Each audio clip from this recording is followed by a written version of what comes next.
somebody else up there. For the most part, it was always Harriet Tubman. William Still, station manager of Philadelphia, colleague of Harriet Tubman, and most of the people that she brought through his station, such as Adam Nicholson, he documented their accounts. So here it's just on the side of this, he's saying, you know, give my best to my friends in St Catharines. So William Still was a station manager in Philadelphia. Rescues and escapes, more for Harriet Tubman, 1856 to 1857, because if she didn't guide them directly, she instructed them how to return to St Catharines, how to get there. Here Tubman says, I've seen hundreds of escaped slaves, but I never saw one who was willing to go back and be a slave. Where we do know that she crossed, Suspension Bridge. So where the Whirlpool Bridge is, or the Nexus Bridge is now. The only documented account, and that's with the Joe Bailey rescue. So Joe Bailey was enslaved, and he was loyal to his enslaver, and his enslaver rented him out. So rented out for slave labor, he was with another enslaver for 6 years, and that individual decided to purchase Joe Bailey. So the day the sale was complete, the new enslaver decided to show Joe Bailey who was in charge. So he beat him. And Joe Bailey wanted to know why he was getting the beating, and he says, this is so you understand that you are never going to be greater than me, or who you needed to know who was in charge. So around there, I can't say verbatim because his narrative's out of my head right now. So what he did do was he got on a boat, crossed the Choptank River in Maryland, and went to Harriet Tubman's father, Benjamin Ross Sr., and informed him that when your daughter arrives, Moses, because nobody was calling her Harriet, they were calling her Moses. When she arrives, let her know that I'm ready to go. So about 3 weeks later, she's back in Maryland, and Joe Bailey escapes, as well as Peter Pennington, his friend, reward $800, so this is a copy of Peter Pennington's reward, as well as William Bailey, Joe Bailey's brother, $300 for him, but the reward for Joe Bailey was $1,500. That was unheard of, and that was in-state, $1,500. So it would normally take a day or two to get out of Maryland and get to Wilmington, Delaware, where Thomas Garrett was stationed. It took 2 weeks because their enslavers were in hot pursuit of them. So 2 weeks. So Tubman understood what was going on, but these guys didn't know. They just thought it was normal procedure. Takes this long to get to Canada. So by the time they make it to Wilmington, Delaware, the group's now separated, and then they meet up in Philadelphia. Once they meet up in Philadelphia, William Still captures a bit of their narrative. They're on the next train to New York City. And this is because a lot of them, okay, you hear about them traveling by foot, you hear about them taking wagons, but if you had money, you can board the train. You can pass yourself off as a free black person, or you can just jump on the train and hide, right? So if you had money, you could do that. So they make their way to New York City, and there is either Sidney Howard Gay, or there is Oliver Johnson, who's showing Joe Bailey the reward poster. And Joe Bailey recognizes the image, the left scar on his face. He knew it was him. So he says to him, you know, he's a white male even though he's in the north, what's going on, master? And Joe Bailey wants to go back because he doesn't want to be captured and receive a beating. He'd rather turn himself in.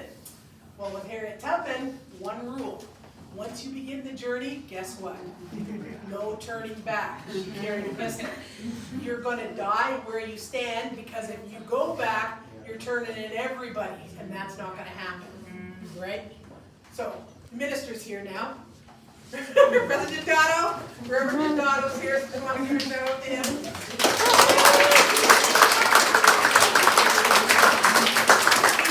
He had to leave and come back, and glad you're here.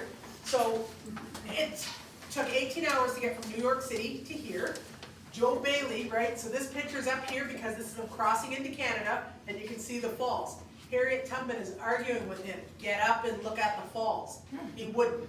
He leaned over all the way on the train with his head in his hands, thinking he was going to be captured. And she's telling him, Joe, you old fool. So where the Whitewater Walk is in Niagara Falls, just near the lower bridge, there's Harriet Tubman interpretive panels, and it tells the story. She's saying, Joe, you old fool, get up and look at the falls. He wouldn't. When he got on the Niagara Falls, Ontario side, The conductor said, "You're now a free man." Then he jumped off, threw dirt all over himself, praised the Lord, and then got back on the train. So a free man. But in-state $1,500, out-of-state $2,000. So that was the massive amounts he had. So these keep falling down, unfortunately. This is the Welland House Hotel, built by African American freedom seekers, and that's the write-ups that were in the newspaper at the time. 200 rooms, then the Stevenson House. So again, St. Catharines was a major tourist attraction for the mineral baths, and it was the spa industry. So here is Thomas P. Casey. He was one of the leading barbers. He arrived in St. Catharines around 1842, and his shop was in the Welland House, and he also had a shop on St. Paul Street. And this is Aaron Cassill, who again, Matter of Blacks, one of their ancestors. He was a masseuse in the Welland House Hotel. So again, built by African American freedom seekers. Unfortunately, very sad it was gone, but it was these type of establishments that drew in tourists, especially those from the South. So more information about our rivals. Harriet Tubman's boarding house, she rented from Joseph Robinson. That's again where Ace Alignment's parking lot is. John Brown. So I already mentioned that William Hamilton Barrett was Niagara's leading abolitionist, greatest white abolitionist to ever live. Why? Because he died for us. So I was telling you upstairs about the 1850 Fugitive Slave Law and the piece of the pie and how the bleach out frightened white abolitionists. It frightened John Brown. It also frightened Abraham Lincoln because he was retired. And then there was another book by George Fitzhugh called The Sociology of Slavery that was written in 1854. Well, that, they were talking about poor white laborers, and it's time to enslave them, and then of course started calling them mudsills. So it shook up a lot of Northerners, John Brown being one. So you're familiar with the Denmark Vesey revolt, as well as the Nat Turner revolt. Nothing frightened white males more so than John Brown. So when it was black people revolting, they went to bed, they could leave their pistol on their nightstand. You know what I mean? You could still relatively sleep well. But in comes a white man who says, this is going to stop. Now they're sleeping with their pistol on their chest and both eyes open, or somebody's staying awake, because now they think northern white men are coming after them, because that's what happened. So John Brown, for 20 years, he decides, you know what, I don't like slavery, I want to put a stop to it, because he's seen a young black male being whipped.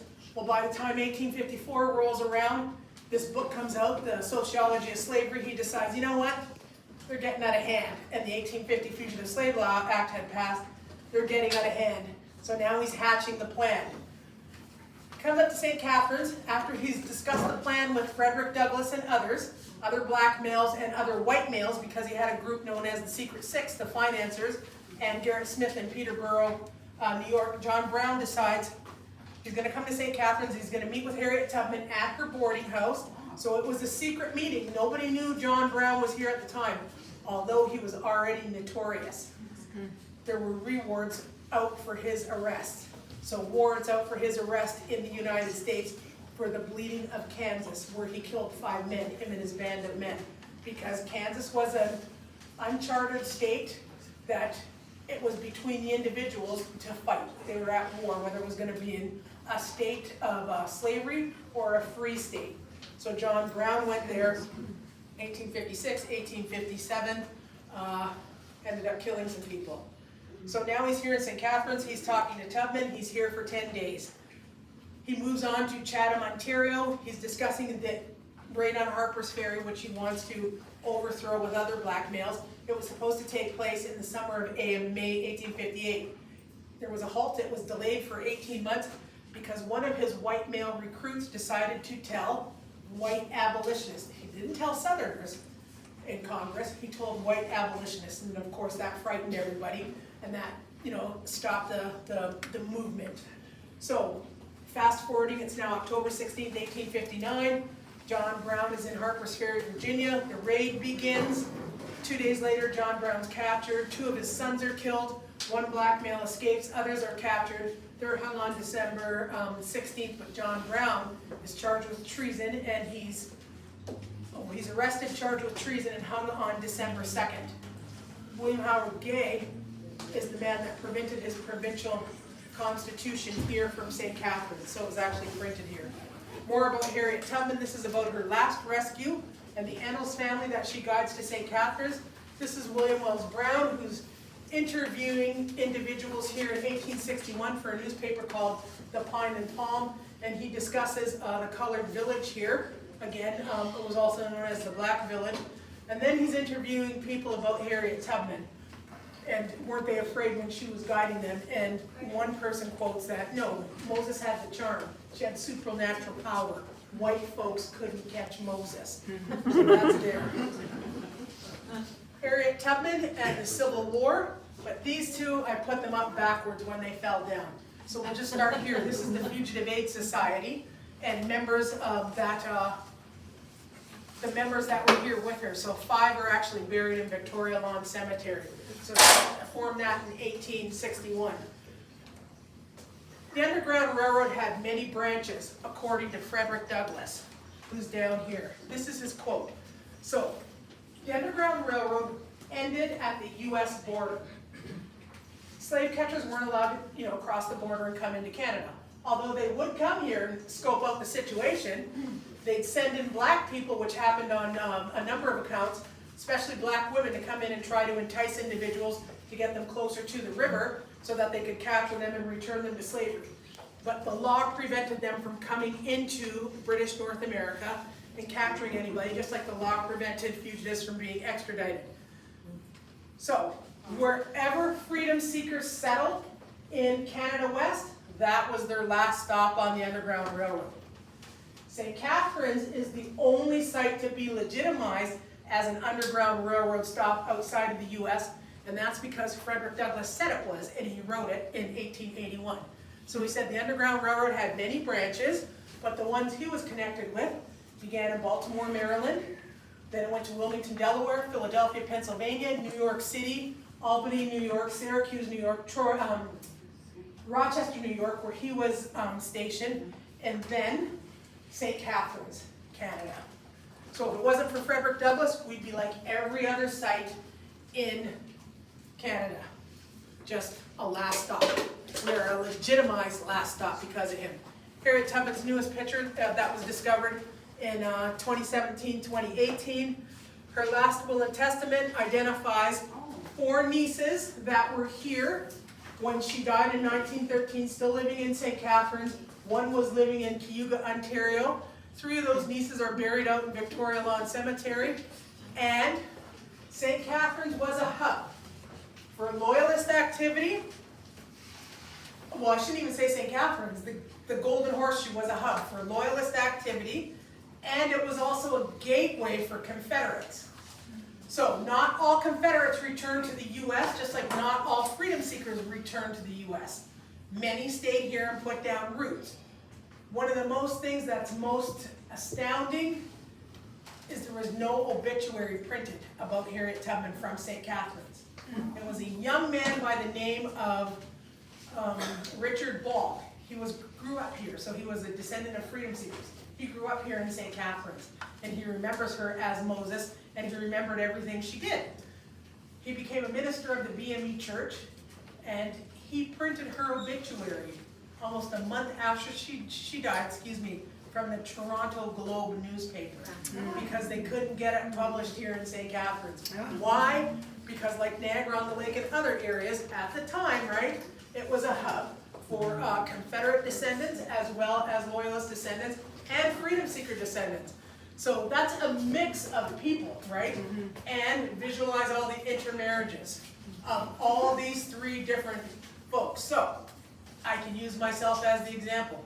I'm a descendant of Loyalists, white Loyalists, and that's just a new discovery from 2 years ago. I'm not going to try and get my UE because, you know what? A lot of the folks are older and they're going to be saying, don't let the door hit you in the butt on the way out. Because it's breaking that barrier, right? The glass ceiling hasn't been shattered yet, and folks in Windsor have been trying.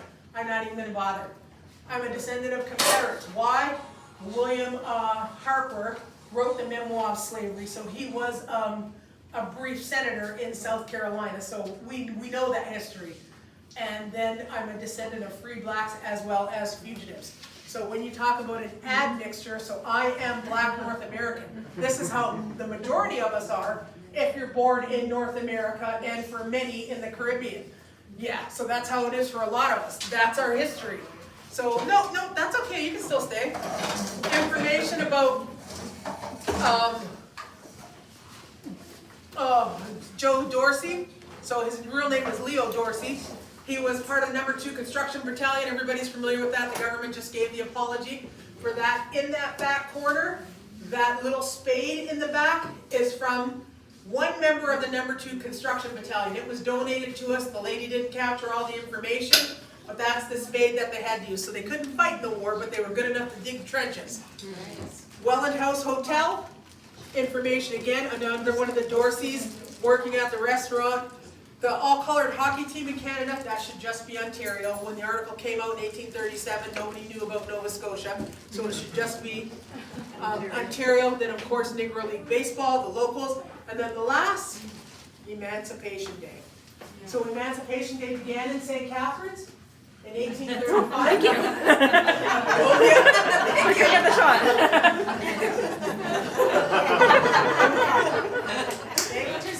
So the first event took place August 1st, 1835. It was just a group of Black people dressed in their Sunday best marching through the colored village.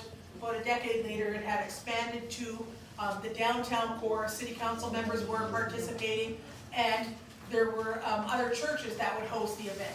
So there would always be a festive dinner afterwards. And it was around the early 1920s that it was moved to Port Dalhousie, and it was celebrated the first Thursday in August under the UNIA, so the United Negro Improvement Association, under that umbrella that Marcus Garvey was spearheading. So we did have our Emancipation Day events here on August 1st, just like they did all around the province. But we had a second one, which meant the first Thursday in August, those from other areas and from New York State or from the United States could converge in St. Catharines. And in 1946, that's when there was about 10,000 people. That's the highest count they have here in St. Catharines. But visualize Marcus Garvey being here in 1938. Unbelievable.